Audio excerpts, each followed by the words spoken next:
Respected teachers and madam, আপোনালোকে আপোনালোকৰ যেটো পেড এক্সাম হৈ গ'ল পেড এক্সামৰ ৰিপৰ্ট কাৰ্ডটো ডাউনলোড কৰিব লাগিব এতিয়া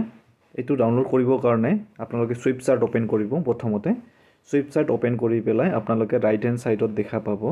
ৰাইট হেণ্ড আপাৰ কৰ্নাৰত স্ক্যান এণ্ড চাৰ্ট ইয়াতে ক্লিক কৰিব তাৰ পাছত মই যেটো গ্ৰুপত আপোনালোকৰ কিউআৰ কোড দিছিলো এটো আপলোড কৰিব ইয়াতে আপলোড কিউআৰ কোড তাৰ পিছত এটো সিলেক্ট কৰি দিব সিলেক্ট কৰাৰ পিছত আপোনালোকৰ নিজৰ স্কুলটো ওপেন হ'ব তাৰ পিছত ইয়াতে আপোনালোকৰ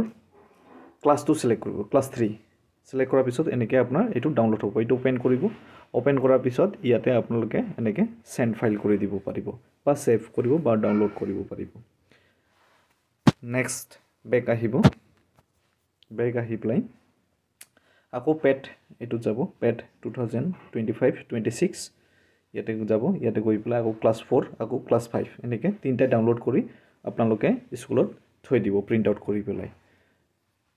ধন্যবাদ